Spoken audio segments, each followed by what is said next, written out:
What's good, YouTube? DM Gaming here, guys. And today I want to go over and break down or try to break down the Majin Vegeta versus Majin Buu gameplay for Dragon Ball Z Kakarot, guys. Before I get into the video, guys, if you're looking for a gaming chair that's comfortable, that's affordable, that's high quality, look no further than eWin Racing's lineup of gaming chairs. Don't forget to use the promo code DM Gaming for that 25% off discount that does stack on top of whatever discounts they have going on.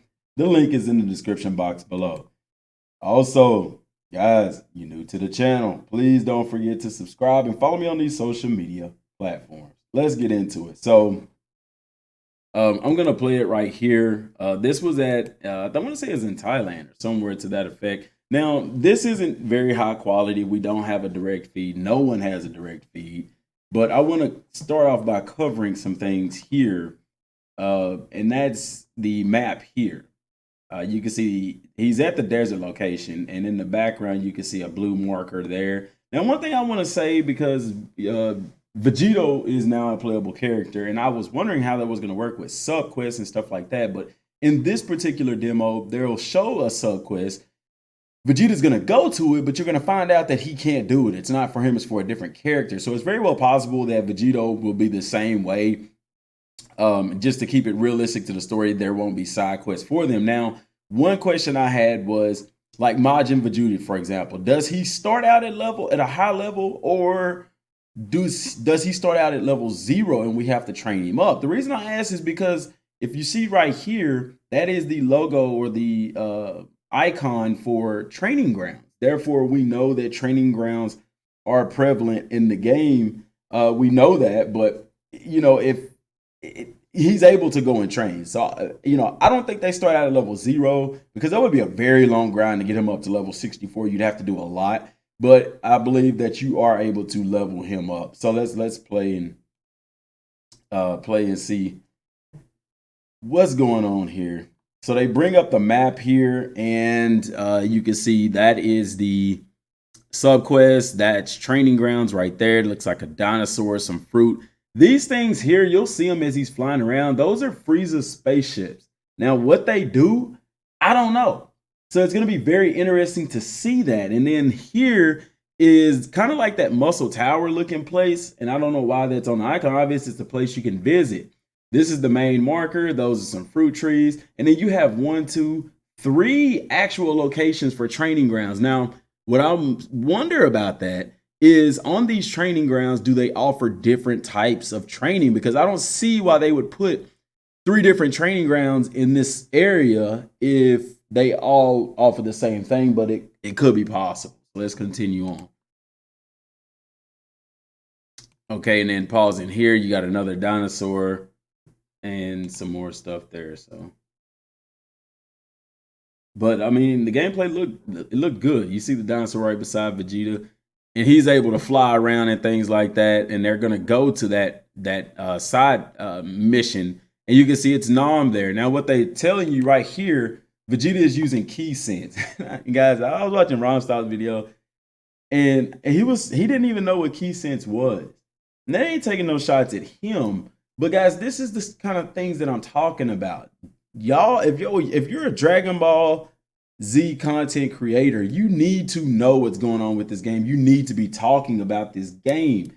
I know I stress that a lot, but that's because, guys, we need this game to succeed. Even if you don't want this game, if you want another Dragon Ball game, guys, support them all. That way you'll end up with the game that you want in the future, because if we don't support them, they start not to sell, then they're going to stop making them. But for somebody that has almost 1 million subscribers, hundreds of thousands of subscribers, guys, y'all got to know what's going on with this game for the people, so they can know and make a good decision if they want to buy it or not.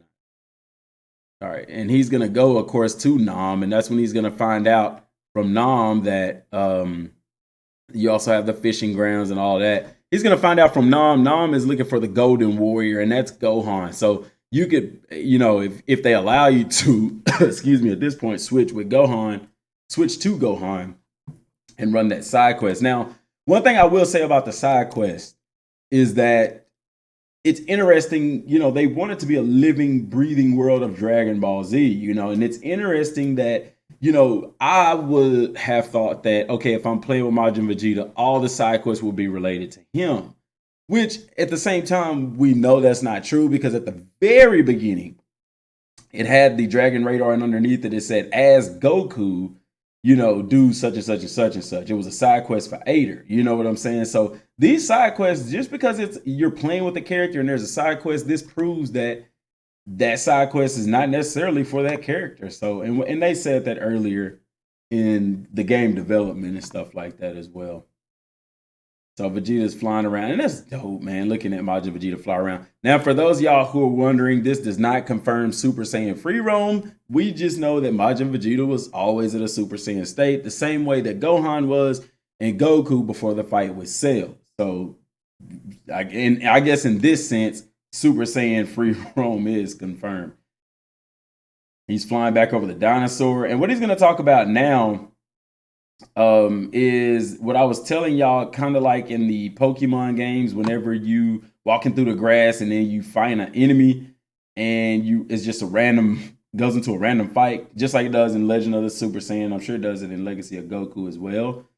You're gonna have that red meter off to the side, that's going to indicate that an enemy is approaching you, is what they're saying. So there's enemies around, and if you get close to them right there, see that redness right there, it's going to trigger a fight. And this is what I was telling y'all about Super Saiyan free roam, because people was wondering, can you do this?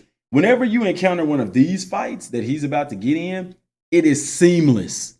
There is no fade to black screen. I mean, it goes directly into the fight, and so you could transform as a Super Saiyan at that point. So in a sense, yeah. And it's really cool that he's able to do this, and you're going to see the strength that Majin Vegeta has.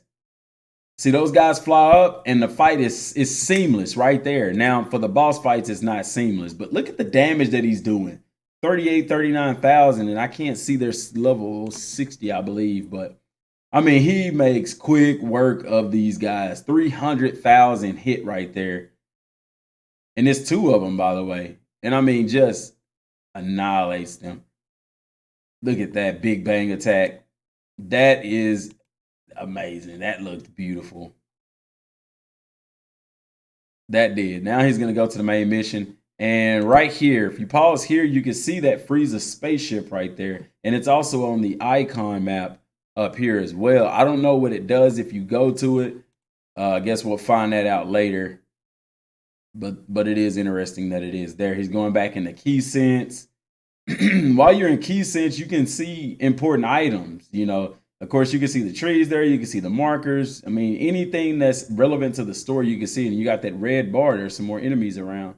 I wonder real quick, how often does that occur? Because at some point, or can you fly away from them? Do you have to fight them? It seems like you have to fight them because it doesn't give you a choice to flee or anything like that. But I wonder if you try to run away from them, could you do it? And Siriax asked the question in his video. He was wondering, are there boundaries in the fights?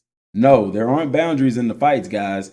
When you're fighting, you're open to fighting this entire area free of boundaries. And I know they say free of boundaries, but at the same time, there is a boundary. Like, you're not going to be able to go into the next area that's beside the desert, in a sense. But as large as this desert area is, there's essentially no boundaries. So the fight can go anywhere within that area.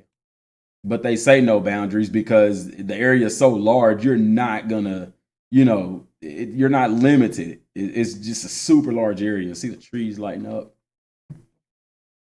But guys, there really isn't much in this video that we haven't seen. We haven't seen this, but I'm saying as far as content in the game, I mean, we've talked about all this stuff. We've seen all this stuff and all of that. So. And then it goes to the cutscene and stuff like that for this, which this isn't one of those cinematic cutscenes. So it's not done as well as, some people may not like the way that it's done. But, I mean, it's fine, man. It's good for me. I don't have no complaints. Vegeta lands here.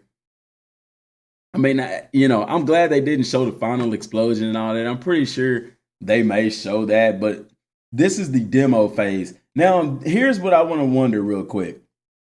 Is whenever we get the demo, because this is a demo. They didn't do the final fight with Majin Buu. If they did, they didn't show it. They cut it off. You can see it at the end. So I'm wondering, when we get the demo, if they give us a demo, will we get to do those fights? Will we get to do the Raditz fight, the Cell fight, and the Majin Buu fight? This one, the ones that we're seeing right here. I wonder how that demo is going to work if they do one, because it's November. You can see Trunks here, Goten, Krillin with the hair. Now, my question is Goten and Trunks going to be playable? I think they will be playable characters. Or, because if they're not playable, they're definitely going to be support characters, but Gotenks is definitely going to be playable. I don't see why Gotenks in. He had played a major role in the fight. The reason I think Goten and Trunks become playable characters is because, number one, they can go Super Saiyan. Super Saiyans are mostly playable characters.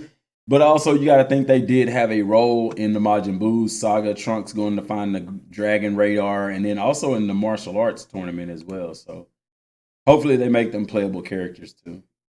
It'll give some backstory in the Goten and Trunks. Also, that opens the door for that opportunity. And Majin Buu's getting mad because Vegeta's talking trash to him.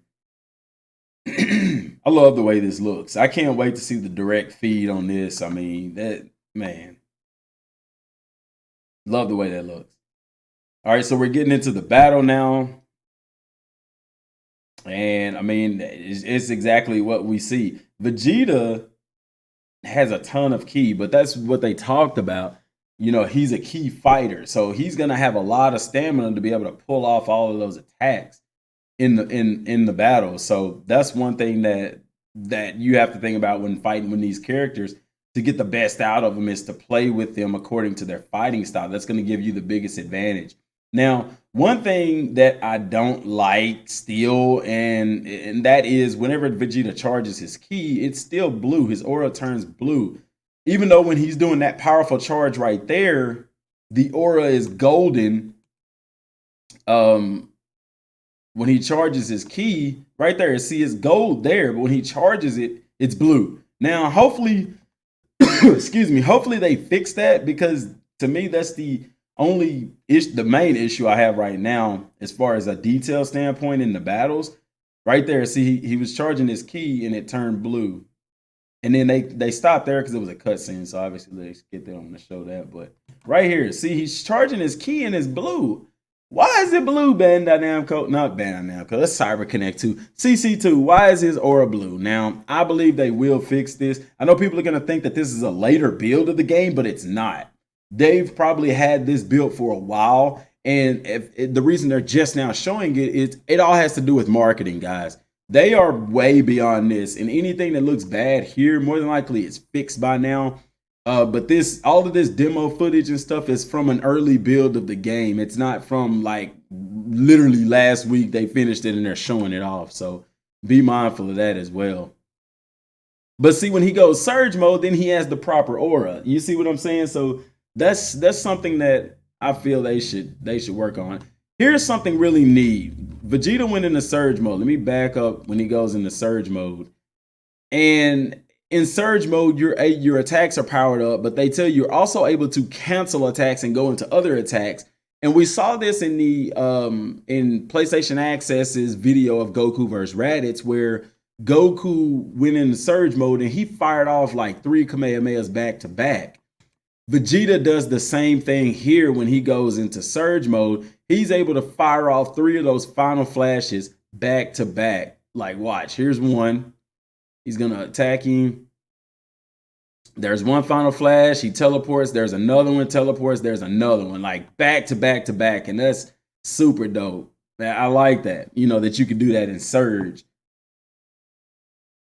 And I mean, he just beats up on Majin Buu. Now, this isn't the full fight, of course. We all know that. And then, of course, because Buu is stunned, whenever your opponent is in a stamina break state, you get this cutscene for your super attack. Now, you can level that up to level 3, which I didn't. Let me go back and see.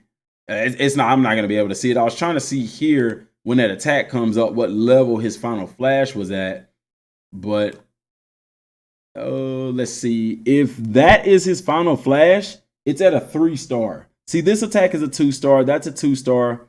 And that's a 3-star. If that's his final flash attack, then it's at a 3-star. And if you level it up that high, they say that's when you get that cutscene animation whenever your character is stunned or whatever. But yeah, man. So that's it. Vegeta levels up after that, guys, and then he just continues to. They continue to play that game, over there. They cut it off at that point, so we didn't see anything after that. But man, I can't wait to see more of this game. I'm expecting another big trailer before the release date.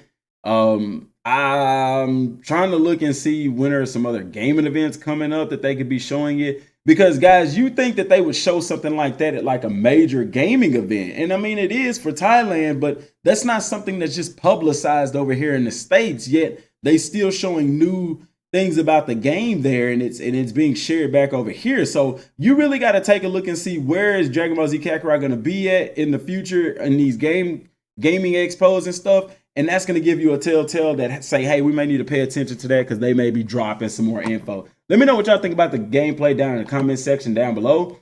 Appreciate y'all for tuning in. Till next time, thanks for watching. Peace.